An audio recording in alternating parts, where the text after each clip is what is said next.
और यूपी में मिशन 2022 के लिए बीजेपी के शाह की अगस्त क्रांति शुरू होने वाली है। बड़ी खबर यह है कि गृह मंत्री अमित शाह आज से यूपी के दौरे पर होंगे और लखनऊ टू विंध्याचल विकास यात्रा से मिशन 2022 के लिए रणनीति भी तैयार की जाएगी। सबसे पहले वो लखनऊ पहुंचेंगे, जहां पर वो UP state institute of forensic sciences का शिलान्यास करेंगे और उसके बाद वो मिर्जापुर जाएंगे। विंध्याचल कॉरिडोर का शिलान्यास किया जाएगा। अमित शाह का यूपी दौरा इसके बाद वाराणसी में भी होगा, जहां वो काशी विश्वनाथ के दर्शन करेंगे और विधानसभा चुनाव 2022 के लिए बाबा से जीत का आशीर्वाद लेंगे। अमित शाह के यूपी दौरे से जुड़ी विशाल पांडे की एक्सक्लूसिव रिपोर्ट देखिए।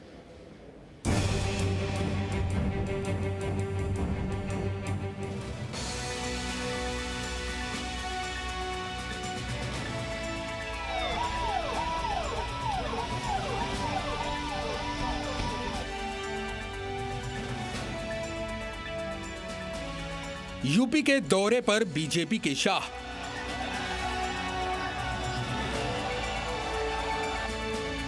लखनऊ टू विंध्याचल विकास यात्रा। स्थित विंध्याचल मंदिर प्रमुख स्थान रखता है। माता का दरबार 2022 में बेड़ा पार।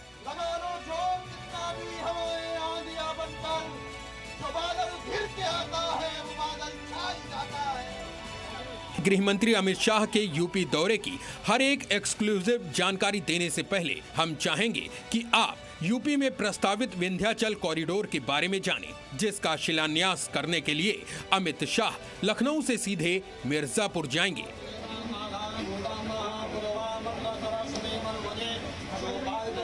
तो विंध्याचल कॉरिडोर की सबसे बड़ी बात यह होगी कि ये कॉरिडोर काशी विश्वनाथ कॉरिडोर की तर्ज पर ही विकसित किया जाएगा। विंध्याचल मंदिर के चारों ओर 50 फीट का परिक्रमा पथ बनेगा। एक अभूतपूर्व कदम उठाया है। मंदिर तक पहुंचने वाली चारों गलियों को 35 फीट तक चौड़ा किया जाएगा। कल्प हेतु नई रूपरेखा तैयार की गई है।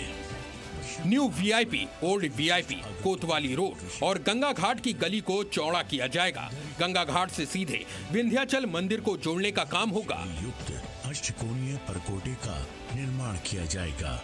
विंध्याचल मंदिर परिसर का सौंदर्यीकरण किया जाएगा। मंदिर के आसपास आधुनिक सुविधाएं विकसित की जाएंगी। उनमें परिक्रमा लगा सकेंगे एवं प्रथम तल तथा छत पर धार्मिक गतिविधियों का संचालन हो सकेगा। पार्किंग, गेस्ट हाउस, विश्राम गृह और अन्य सुविधाएं बढ़ेंगी और ये सारा काम होगा 320 करोड़ रुपए की लागत से। छज्जों गढ़ी गई कृतियों एवं शिखरों से सुसज्जित होगा। विंध्याचल कॉरिडोर बीजेपी का एक और आध्यात्मिक कदम बताया जा रहा है चुनाव से पहले, क्योंकि जिस तरह से काशी विश्वनाथ कॉरिडोर, अयोध्या में राम मंदिर का निर्माण और अब विंध्याचल कॉरिडोर का निर्माण कर बीजेपी विकास के साथ साथ आध्यात्मिक मुद्दों को भी जगह दे रही है। और अमित शाह मिर्जापुर में अपना दल, जो कि उनका सहयोगी दल है, उनका भी एक तरह से बड़ा जगह देते हुए नजर आएंगे, क्योंकि अपना दल के साथ बीजेपी का गठबंधन है और वहां से सहयोगियों के लिए भी एक बड़ा संदेश अमित शाह देंगे। गृह मंत्री अमित शाह यूपी के दौरे पर सबसे पहले राजधानी लखनऊ पहुंचेंगे। सुबह 11 बजे लखनऊ पहुंचकर वो सरोजनी नगर में UP state institute of forensic sciences का शिलान्यास करेंगे। ये फॉरेंसिक साइंसेस 50 एकड़ में बनकर तैयार होगा। लागत लगभग 200 करोड़ रुपए आएगी। इसके बन जाने से यूपी की पुलिस को वैज्ञानिक आधार पर जांच करने में मदद मिलेगी। डीएनए एनालिसिस के लिए भी इसमें अलग से प्रयोगशाला बनाई जाएगी और यहाँ कई ट्रेनिंग कोर्स भी कराए जाएंगे। भारतीय जनता पार्टी की सरकार बनने के बाद देश की जनता के आशीर्वाद के आधार पर हम जब एक बड़ी लड़ाई जो 500 साल से चल रही थी, रामलला का भव्य मंदिर निर्माण हो रहा है, धारा 370 हटी, तो उसी प्रकार से बाबा विश्वनाथ मंदिर का कॉरिडोर बन रहा है। उसी प्रकार से विंध्याचल में माता का जो स्थान है वहाँ पर भी कॉरिडोर बन रहा है। यानी पूरे प्रदेश के अंदर जो तीर्थ स्थल है उनका विकास करना हमारी जिम्मेदारी है। गृह मंत्री अमित शाह लखनऊ से मिर्जापुर के बाद वाराणसी के लिए भी रवाना होंगे। यहाँ वो काशी विश्वनाथ के दर्शन करेंगे। इसके बाद सीधे दिल्ली लौट जाएंगे। अमित शाह को बीजेपी का चाणक्य कहा जाता है।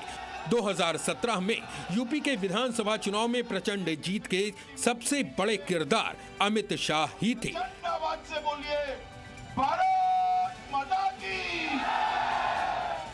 इसीलिए वो 2022 करीब होने के साथ ही जब एक बार फिर लखनऊ पहुंच रहे हैं तो उनके हर एक विकास कार्यक्रम को विरोधी दलों के नेता 2022 से जोड़कर देखने को मजबूर हैं।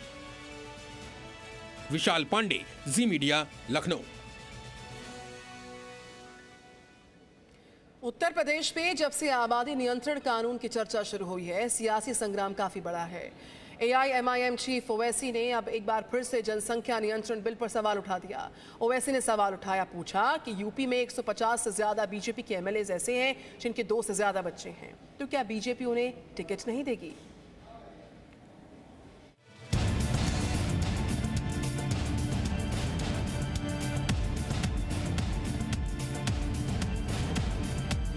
देश में आबादी के हिसाब से सबसे बड़े इस राज्य के बारे में हमें अवश्य सोचना होगा। 150 से ज्यादा बीजेपी के MLA के पास 4-4, 5-5 बच्चे हैं। बढ़ती आबादी पर सवालों से ज्यादा सियासत नजर आती है। जिस आबादी की चिंता सबको होनी चाहिए थी, उस पर तेरा मेरा की सियासत है।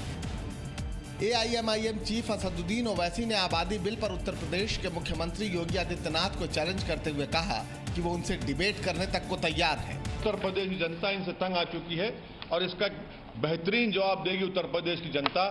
जब लाशें पानी में बह रही थी, कोविड के लिए ऑक्सीजन से लोग मर रहे थे, इसका जवाब ही नहीं है। मगर आप बोलेंगे हम पॉपुलेशन के ऊपर बिल बनाएंगे, ये सब झूठ है। इनके मेरे सवालों का जवाब दे, मैं चैलेंज कर रहा हूं बीजेपी को। ओवैसी ने देश और यूपी में कुपोषित बच्चों पर सरकारी आंकड़ों के जरिए भी सवाल किए। हाँ, बखूबी निभा रहे हैं ना। 4 lakh severely acute mile nourish children है। ये इश्तिहार भी निकालो, आप बोलिए ना आपके चैनल के जरिए ZTV को। यानी जिस मॉडल से योगी आदित्यनाथ सिर्फ यूपी ही नहीं पूरे देश की तस्वीर बदलने का दावा कर रहे हैं, उस पर सियासी दंगल बढ़ा हुआ है। पर सवाल यह है कि इस लड़ाई में तेरा मेरा क्यों? आखिर इस समस्या को मजहबी चश्मे से क्यों देखा जा रहा है? आखिर आबादी संकट को समझने की कोशिश क्यों नहीं हो रही? भारत में 1 अरब 38 लाख से ज्यादा जनसंख्या है, जबकि उत्तर प्रदेश में 23 करोड़ 78 लाख से ज्यादा लोग हैं। 10 साल में भारत सबसे बड़ी आबादी वाला देश होगा, तो उत्तर प्रदेश की जनसंख्या दुनिया में 5वें बड़े देश के बराबर है। दुनिया में 17.5% लोग भारतीय हैं, तो भारत का हर 6ठा नागरिक उत्तर प्रदेश का है। तो आखिर इस आबादी की चिंता क्यों नहीं होती? जनसंख्या नियंत्रण कानून न किसी खास समुदाय के लिए है, न किसी खास व्यक्ति के लिए। फिर क्यों कुछ लोग इसे मजहबी ताना बाना पहनाकर विवाद बढ़ा रहे हैं? Bureau report, ji media. Presenting B News app, available on Google Play and App Store. Download it now.